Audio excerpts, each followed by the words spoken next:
Agradezco al Consejo de la Transparencia la invitación que se me ha hecho para dar una exposición sobre un tema tan trascendente como es la autonomía institucional, de la cual naturalmente nos iluminó e ilustró nuestro amigo Ramiro en aspectos muy trascendentes de la temática que nos interesa. Yo voy a enfocar la exposición, por supuesto, desde el punto de vista del Poder Judicial y en particular de los puntos de contacto que pueda haber precisamente entre la autonomía jurisdiccional y la autonomía propia que la Ley 20.285 le entrega al Consejo de la Transparencia. Desde luego es importante señalar cuál es el papel que tiene el Poder Judicial dentro de la normativa de la Ley de Transparencia.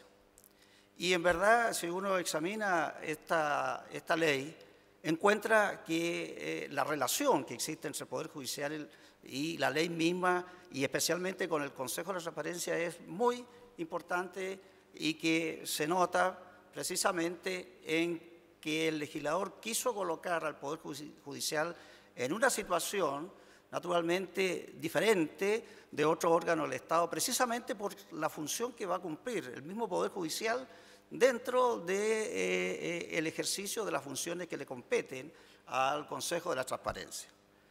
En primer lugar, al Poder Judicial le toca, desde el punto de vista de su participación en la ley, una función de carácter orgánica y funcional, en el sentido que las decisiones que pueda adoptar el Consejo de la Transparencia con respecto de los reclamos o los amparos que se deducen por cualquier infracción o cualquier incumplimiento de la Ley de Transparencia, tienen como tribunal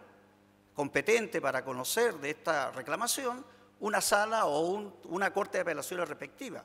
De tal modo que, de alguna manera, el Poder Judicial revisa y, desde el punto de vista jurisdiccional, las resoluciones que dicta en su labor más fundamental que tiene el Consejo precisamente para proteger tanto la transparencia activa como la transparencia pasiva que divide y clasifica esta ley tan importante. Y por lo tanto, desde el punto de vista de la jurisdicción, nos encontramos con un órgano de carácter administrativo que, desde el punto de vista del ejercicio de sus funciones, se constituye de alguna manera como un tribunal administrativo que ejerce de algún punto de vista jurisdicción que a su vez es revisada por un órgano ya, tribunal ordinario de justicia, respecto de estas decisiones que adopta el Consejo de la Transparencia. Pero además tiene el Poder Judicial un rol más de carácter disciplinario, de control, porque el artículo 38 le entrega también a la Corte Suprema un grado de competencia para determinar la situación de remoción que puede verse enfrentado un consejero del Consejo de la Transparencia por las causales que el mismo artículo 38 señala. De tal manera de que cuando hablamos de autonomías, desde el punto de vista del Consejo de Transparencia con respecto al Poder Judicial, ya tenemos dos puntos de encuentro en que de alguna manera se tocan estas dos instituciones tan importantes en el desarrollo institucional de nuestro país. Y eso hay que tenerlo presente. Y es por eso entonces que el legislador tuvo que ser muy cuidadoso desde el punto de vista de cómo puede ejercer su tutela el Consejo con respecto del Poder Judicial. Y por eso que dentro de otros órganos del Estado, a la ley coloca al Poder Judicial en una posición de carácter, podríamos decir, privilegiada con respecto a los órganos de la Administración del Estado, todos los cuales, por supuesto, están supeditados al ejercicio de esta ley y, más que nada, obligados a cumplir con el mandato constitucional del artículo 8 de la Constitución Política que obliga a la Administración del Estado a ser transparente en todos los antecedentes que tenga a disposición y que deban ser conocidos por el público. Desde ese punto de vista, la ley le otorga entonces al Poder Judicial la obligación de cumplir naturalmente con los aspectos de la transparencia activa, es decir, la obligación de poner en conocimiento de la sociedad o de la ciudadanía todos los datos relevantes que el artículo 7º de la ley considera importante que deben ser conocidos por el público. Pero además el artículo 8º, estas disposiciones de la ley tienen una particularidad. Hay artículos de la ley general que tienen números en números y otro tiene números en letra. El artículo 8º que se refiere al Poder Judicial es el artículo 8º en letras. El artículo 8º contempla cuál es la situación del Poder Judicial y en primer lugar le impone la obligación de considerar y poner a disposición del público toda la información que exige el artículo 7º de la misma normativa, artículo 7º en números, para ser más claro en esta materia. Ahora,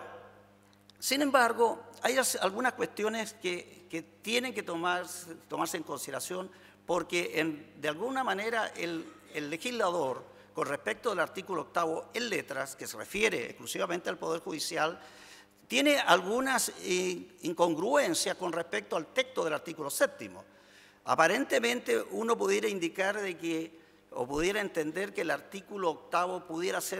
tener mayor grado de información que el artículo 7º en número, que le impone al juez entonces o a la jurisdicción dar una información mayor sobre la cuestión. Pero en verdad hay ciertos aspectos que son un poco contradictorios, como ya señalaba. En primer lugar, hay una indefinición respecto del órgano jurisdiccional que debe emitir la información. Porque en rigor,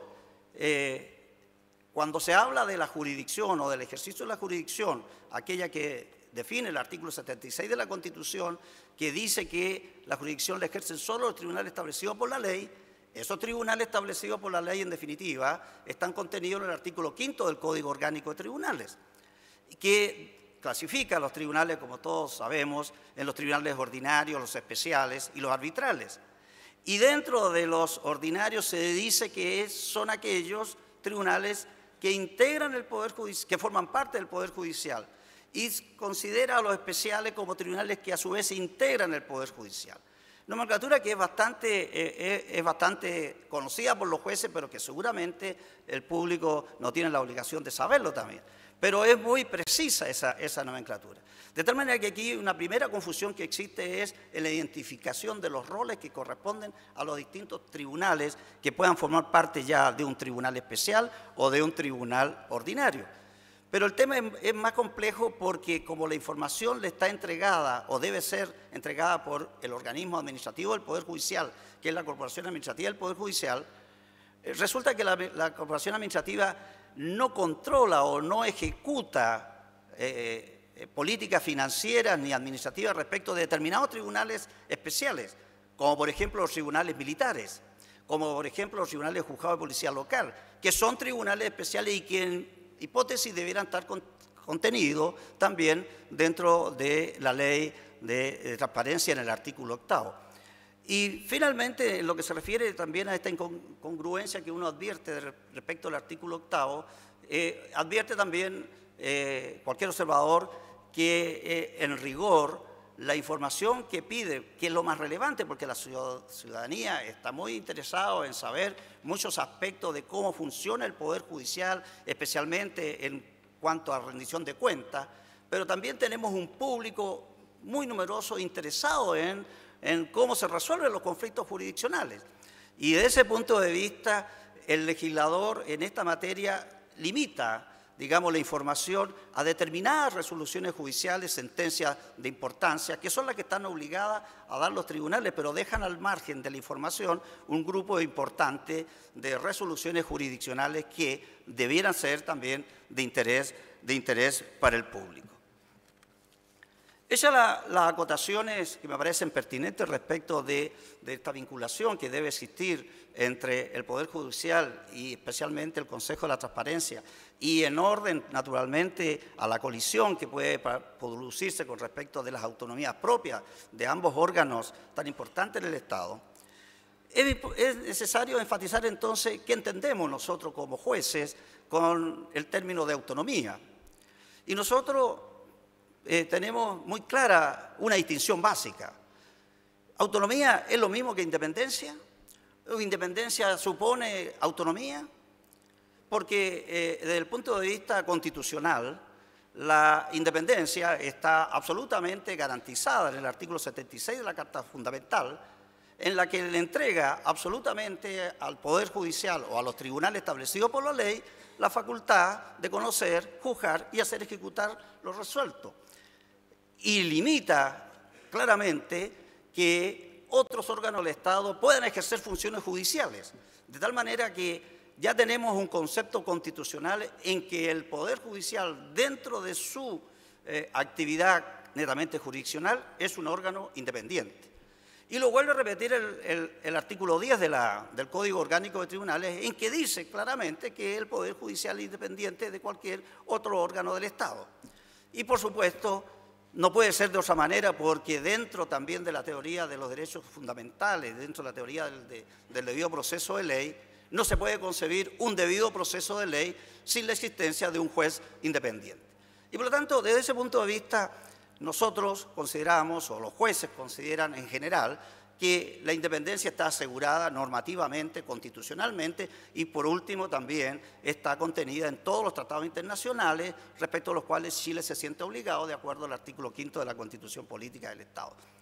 De tal manera que el tema de independencia es un tema que pudiéramos decir pacífico desde el punto de vista de la funcionalidad de los tribunales de justicia. Y en verdad todo juez tiene la capacidad para ser independiente. El tema que si no lo quiere ser es otro cuento, pero que él tiene el mecanismo para ser independiente y resolver de acuerdo a lo que estima del caso, conforme al mérito de los antecedentes y al derecho, tiene toda esa posibilidad de hacerlo.